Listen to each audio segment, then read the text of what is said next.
प्यारे दोस्तों, मैं फिर से हाजिर हूँ एक नई कहानी के साथ। आइए सुनते हैं आज की कहानी। आज की कहानी एक गरीब इंसान की कहानी है जिसका नाम विनोद था। वह अपनी पत्नी के साथ छोटे से घर में रहता था। विनोद रोजाना ही भिक्षा मांगने जाया करता था और कुछ भी मिलता तो उससे ही अपना और अपनी पत्नी का जीवन यापन करता था।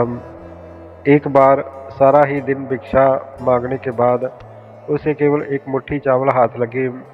वह अपने घर पहुंचा तो उसकी पत्नी बड़ी दुखी होकर बोली कि घर में तो अनाज का एक दाना भी नहीं है, तो आप एक मुट्ठी चावल लेकर आए हो। भला इससे कैसे हम अपना पेट भर सकते हैं। वह थक हार कर घर में बैठा ही था कि द्वार पर एक साधु आ जाता है और वह कुछ खाने के लिए मांगता है। विनोद अब धर्म संकट में फंस गया। अब वह एक मुट्ठी चावल अपनी पत्नी को दे या फिर सामने खड़े हुए साधु को, लेकिन वह द्वार पर आए हुए किसी व्यक्ति को बिना कुछ दिए जाने नहीं दे सकता था, इसलिए उसने वह चावल साधु की टोकरी में डाल दिए। विनोद की पत्नी अंदर काम कर रही थी। जैसे ही वह बाहर आई तो विनोद ने साधु को चावल देने वाली बात उसे बता दी। तो ये बात को सुनते ही विनोद की पत्नी गुस्से में आ गई। तब विनोद ने बताया कि चावल के बदले में साधु उसे एक पतीला देकर गया है और उन्होंने कहा है कि खाना इसी में बनाना। तो विनोद की पत्नी गुस्से में कहती है कि क्या इसमें पानी उबाल दूं, क्योंकि अनाज तो है नहीं और जो आप लाए थे वो तो आपने दान में दे दिया है।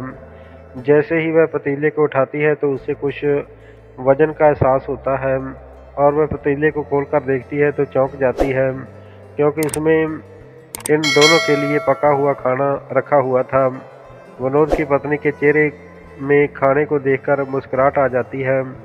दरअसल उसने कई दिनों से ठीक से खाना नहीं खाया था, लेकिन विनोद ये नहीं समझ पा रहा था कि वह साधु तो उसे खाली पतीला देकर गया था, तो इसमें खाना कहाँ से आया। और वह आश्चर्य में ये बात अपनी पत्नी को कहता है, लेकिन वह कई दिनों से भूखी थी, इसलिए उसकी बात नज़रअंदाज करके खाने को घूरती रही और अपने पति से कहती है कि बड़े दिनों के बाद आज स्वादिष्ट भोजन देखने को मिला है, चलिए खाते हैं।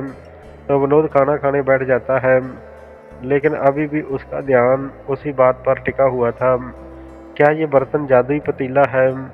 भोजन करने के बाद भी अपनी पत्नी से अपने दिमाग में चल रही उथल पुथल के चलते ये बात कहने से अपने आप को रोक नहीं पाया कि जरूर ही ये जादुई पतीला है जिससे इच्छा अनुसार भोजन प्राप्त किया जा सकता है। तभी दोनों ने मिलकर पतीले का परीक्षण लेने का विचार किया, तो पतीला खाली करके पतीले से दोबारा भोजन बनाने का आग्रह किया और कुछ क्षण में ही उनकी इच्छा के अनुसार भोजन बनकर तैयार हो गया। ये देखते ही दोनों खुश हो जाते हैं, क्योंकि अब उनकी भूख हमेशा के लिए शांत हो जाएगी और उन्हें खाने के लिए किसी और के सामने हाथ नहीं फैलाने पड़ेंगे। खुश होकर दोनों ने राज्य में ऐलान कर दिया कि सारे राज्य को खाना वो खिलाएंगे। ये बात दूर दूर तक फैल गई कि कोई गरीब इंसान ऐसा धनवान बना है कि जो पूरे राज्य को भोजन पर आमंत्रित कर रहा है। और अगले ही दिन विनोद के घर के सामने हजारों की तादाद में लोगों का हजूम उमड़ पड़ा, और जिससे कि ज़्यादातर लोग तो ये देखने के लिए आए थे कि भला ये गरीब आदमी इतने सारे लोगों को कैसे खाना खिला सकता है। लेकिन देखते ही देखते एक से एक व्यंजन सबके सामने रख दिए गए और सभी को खुला आमंत्रण दिया गया। जितना खाना हो उतना खाइए और ज़रूरत पड़े तो घर में भी ले जाइए। ये सुनते ही राज्य के सभी लोगों ने भर पेट खाना खाया और अपने साथ अपने परिवार के लिए भी लेकर गए, लेकिन खाना ख़त्म नहीं हुआ।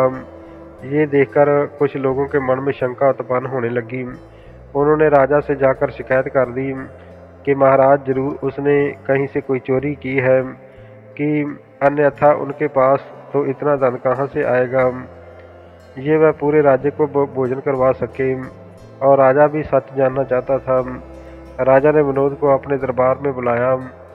विनोद ने जादुई पतीले की बात राजा को कह दी, तो राजा के मन में पतीले की बात सुनते ही लालच आ गया उसने विनोद से वो पतीला प्राप्त कर लिया, लेकिन राजा के हाथ में पतीला आते ही बेअसर हो गया और राजा को लगा कि जादुई पतीले की बात झूठ है। उसने विनोद को गिरफ्तार कर लिया और उस पर चोरी का आरोप लगा दिया। विनोद सबके सामने चिल्लाता रहा कि मैंने चोरी नहीं की, लेकिन उसकी बात पर किसी को यकीन नहीं था। राजा ने आदेश दिया कि विनोद का पतीला नदी में विसर्जित कर दिया जाए और विनोद जब तक अपनी चोरी की गलती स्वीकार न कर ले तब तक कारागार में इसको रखा जाए। जैसे ही पतीले को पानी में विसर्जित किया गया तो राजा के महल के चारों तरफ पानी ही पानी बहने लगा। देखते ही देखते राजा का महल पानी के बाढ़ में डूबने लगा। तो राजा अचानक अपने महल की ऐसी स्थिति देखकर घबरा गया। उसे समझ में नहीं आ रहा था कि ये कैसे हो रहा है।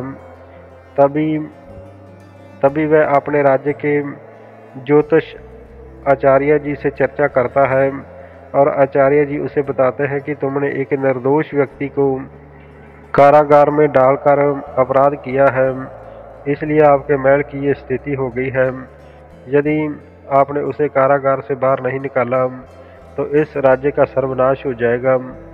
बादशाह को आभास होता है कि उसे अधार्मिक कार्य हुआ है और वह भागते हुए विनोद के पास जाता है। हाथ जोड़कर कहता है कि मुझे क्षमा कर दीजिए, मुझसे बहुत बड़ी भूल हो गई, मेरे महल को बचा लीजिए। नादानी में मैंने आपका जादुई पतीला नदी में विसर्जित कर दिया था, लेकिन मैं वचन देता हूँ कि जीवन में मैं कभी भी आपको किसी चीज़ की कमी नहीं आने दूंगा। और जैसे ही राजा ने विनोद को कारागार से बाहर निकाला, महल में जल का स्तर कम होने लगा। राजा ने विनोद को बहुत सी दौलत भेंट में दी और उसे अपनी शाही रात से उसके घर पर भिजवाया। और एक जादुई कहानी का यहाँ पर अंत हो गया। इस कहानी से हमें सीख मिलती है कि इंसान के कर्म उदय जब होते हैं तो उसे सब कुछ मिल जाता है। अगर ये कहानी आपको पसंद आई तो कृपया मेरे चैनल को सब्सक्राइब जरूर कर देना।